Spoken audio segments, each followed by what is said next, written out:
This is the VOA Special English Economics Report.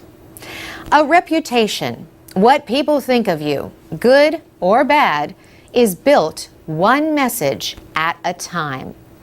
The difference today is that people can get their messages out to lots of other people at lightning speed through websites and social media. So, not surprisingly, an industry is fast developing around managing online reputations for individuals and businesses. Ken Wisniewski is chief executive of Webamax, a company he started in 2008. He says up to 80% of people have been influenced in a purchasing decision by what they've read or seen online. Webamax is a search engine optimization, or SEO company. Search engine optimization involves different ways to improve the results of online searches. Webamax offers several different services, but Ken Wisniewski says reputation management is growing the fastest. Some of his customers need help with urgent publicity problems. Others are seeking long-term management of their online image. Mr. Wisniewski says about 1/5 of his business is with companies and individuals outside the United States. How does reputation management work? Webamax has two sides to its business. The company can organize online publicity campaigns to try to limit the harm done by negative comments or bad news. Mr. Wisniewski says when a client gets in the news for the wrong reasons, his company does not try to hide what happened. Instead, it develops a campaign to show that the client is dealing with the problem in a productive and positive way, he says. In that way, the work seems a lot like old-fashioned public relations, but in cyberspace. But what if clients are the target of lies, or maybe an organized effort to harm their reputation? Then Webamax would use its legal team to try to have the comments removed. Ken Wisniewski thinks the legal side of reputation management is only going to grow. In the United States, not all speech is protected by the Constitution. And even if the comments are true, the threat of a costly legal fight may be enough to get them removed. Clients of companies that manage reputations can pay thousands of dollars a month or as little as $100 a year. But here is some free advice from Ken Wisniewski. If you're not paying attention or at least monitoring what's being said about you online, you're making a mistake because other people are paying attention to that. For VOA Special English, I'm Carolyn Presutti. This is the VOA Special English Economics Report. A newly released proposal calls for almost everyone in the United States to have high-speed internet service at home within 10 years. On March 16th, the Federal Communications Commission sent its National Broadband Plan to Congress. The FCC wants 100 million homes to have inexpensive internet service at 10 times current speeds. Another goal for 2020 is to have the fastest and most extensive wireless network of any nation. The United States invented the internet. Yet a recent study placed it 16th in broadband access. FCC Chairman Julius Janikowski says the service available is slow and costly compared with other developed countries. Currently, about 2/3 of Americans have broadband at home, but almost 100 million do not. The government says 14 million of them cannot get broadband even if they wanted it. The United States built a national highway system to expand transportation. Now President Obama says a similar effort is needed to expand broadband networks. His administration says expanding access is an economic development issue. Fast connections, it says, are important to business and job creation, and to other areas like education and healthcare. The government proposes to spend up to $16 billion on a wireless network for public safety agencies. Most Americans get broadband service through their cable television provider or telephone company. There are rules for companies that supply utilities like electricity and water to let competitors use their wires or pipes. But some experts point out the lack of such open access rules for telephone and cable companies. This is unlike some other countries with better broadband access. Expanding service to some areas of the country will require wireless transmission, but there is a limited amount of radio frequency spectrum available. To help pay for the plan, the FCC wants to sell 500 megahertz of spectrum, but it says the plan will require 10 times more unused spectrum than it can now offer. TV stations are worried that they will be forced to give up some of their frequencies. Some members of Congress have questioned the costs of the FCC plan and how it may affect competition.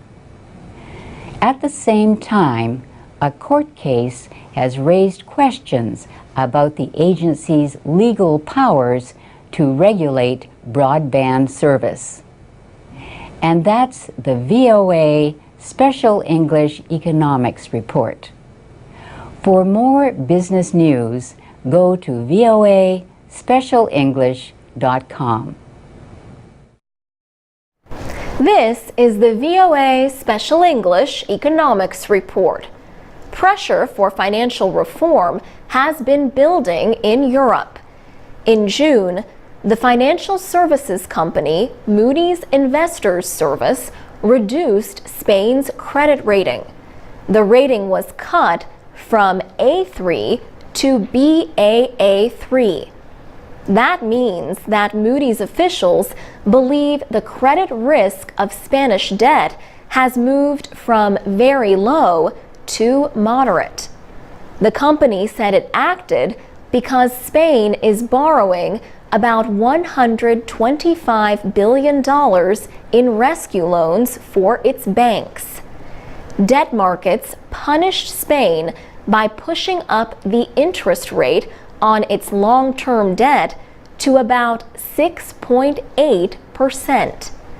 That increases Spain's borrowing costs and hurts its already troubled economy.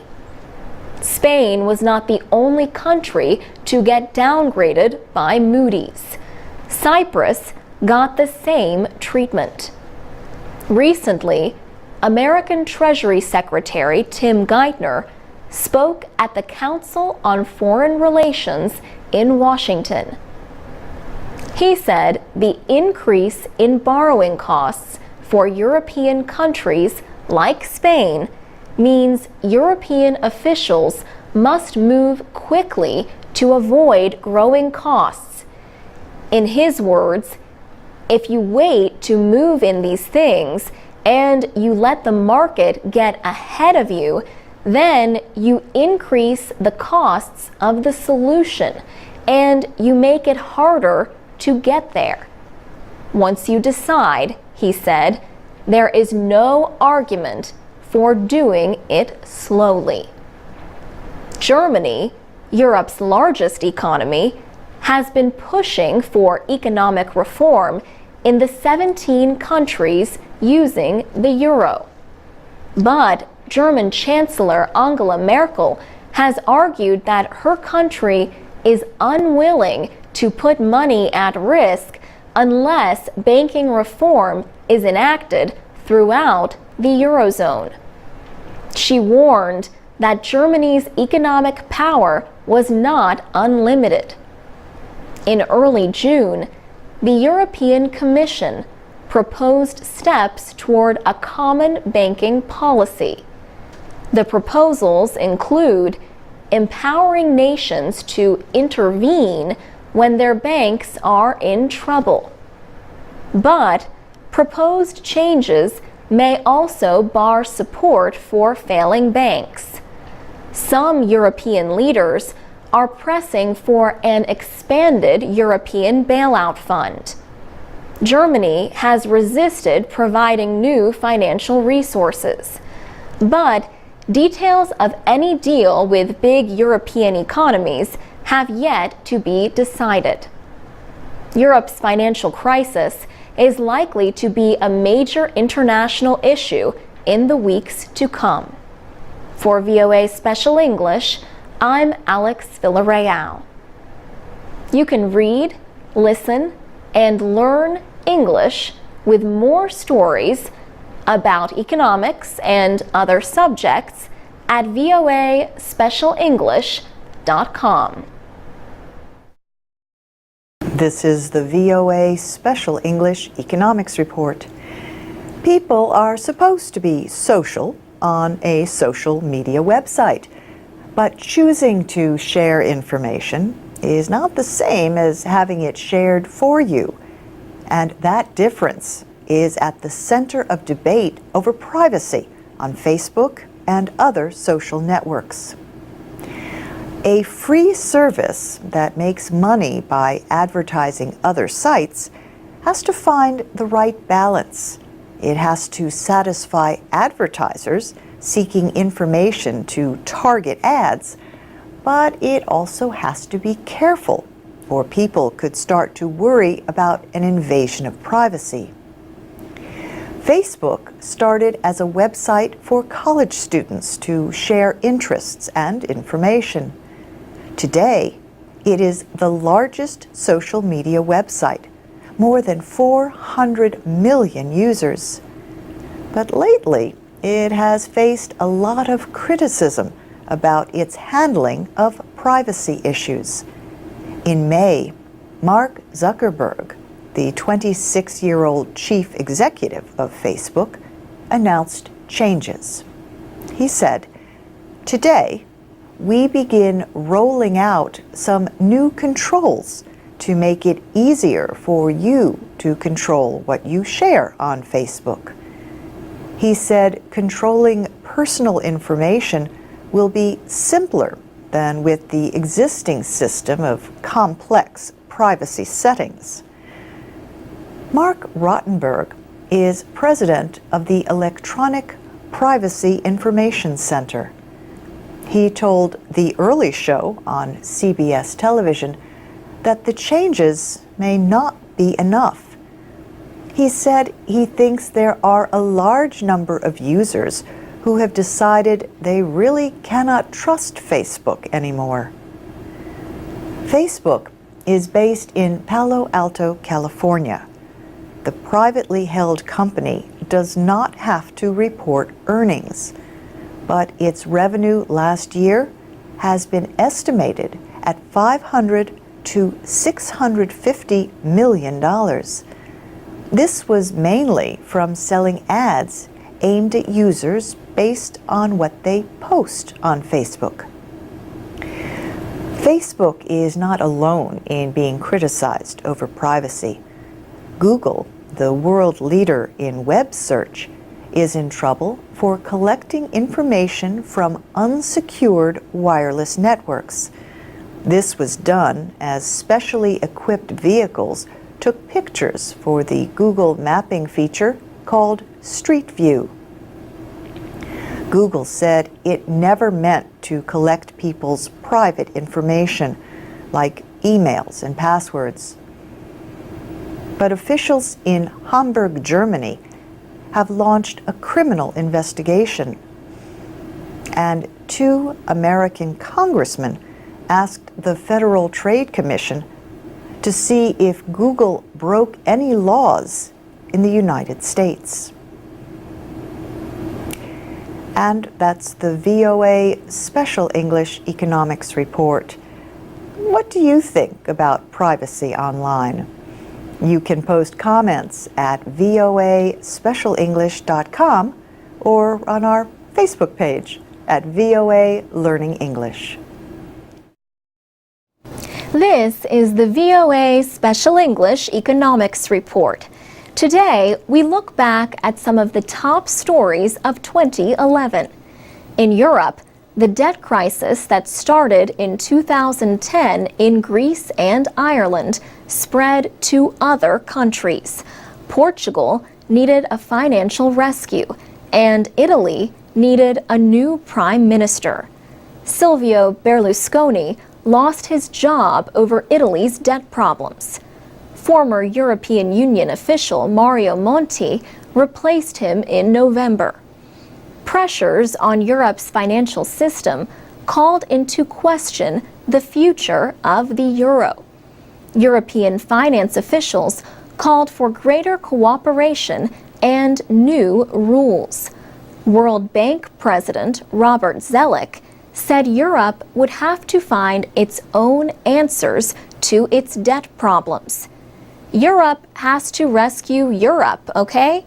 And it's very important. If there's any message when I'm asked, well, what can the US do? And what can China do? The best thing they can do is clean up their act at home, be a source of growth at home. Mr. Zoellick also said it was important for other big economies to deal with their own budget imbalances. The downgrade of America from AAA didn't affect the finances today, but it may be one of those events people look back on 10 years from now and say, did they get the warning? In August, a credit rating agency cut the United States credit rating from the highest level, AAA, to AA+. Also in August, Steve Jobs stepped down as chief at Apple because of his failing health. He died of cancer in October at the age of 56. He brought the world the iPod, iPhone, and iPad, and helped make Apple into one of the world's most valuable companies. 2011 will be remembered as a year of protests. Revolutions for political freedom swept North Africa and the Middle East in the Arab Spring. But protests over budget cuts and jobs were heard around the world. In the United States, activists in hundreds of cities protested economic inequality and joblessness. Protesters were angry that banks got rescued with taxpayers' money during the financial crisis nearly 4 years ago. But many Americans continue to face hardship. Anger over government budget cuts led to protests in Greece, Britain, and elsewhere. And in southeastern China, villagers in Wuhan rebelled against local officials they accused of illegally taking land. For VOA Special English, I'm Alex Villarreal. If your New Year's resolution is to learn English, we can help. Find out more at voaspecialenglish.com and on Facebook, Twitter, and iTunes at VOA Learning English. I'm Alex Villarreal with the VOA Special English Economics Report. Since January, lenders have seized or begun the process to seize about 2 million American homes. In September alone, banks and other financial companies reclaimed over 100,000 properties because of unpaid loans. That was the most yet since the housing collapse that led to the recent recession. Now, efforts to speed a housing recovery have hit new problems. These include questions about whether banks have acted unlawfully in reclaiming some homes. Reports of abuses have grown, with talk lately of robo-signers. These are employees who sign foreclosure forms without taking the required legal steps or even reading the paperwork. They simply act like robots. In some cases, documents may have been falsified. In October, the top law enforcement officials in all 50 states announced an investigation of big servicers of home loans. Servicers receive the payments from borrowers and might also hold the loans. Among the targets of the Attorney General investigations are Bank of America, JP Morgan Chase, and Ally Financial. An Ally employee admitted robo-signing thousands of foreclosures each month. The Obama administration has launched its own investigation. But the administration has not supported the idea of a temporary suspension of all foreclosures. Officials say this could endanger the slow economic recovery. 23 states require a court to approve a foreclosure. Several banks have suspended foreclosures in those states temporarily to review their operations. Bank of America, the nation's largest bank, now believes it can restart home repossessions in those states. Robo-signers are not the only concern right now. Putbacks have joined the list of bank worries. In a putback, investors try to force a bank to take back a bad loan. In October, Bank of America said it received a letter from investors holding almost $50 billion in mortgage-backed securities. These are bonds based on large numbers of individual loans.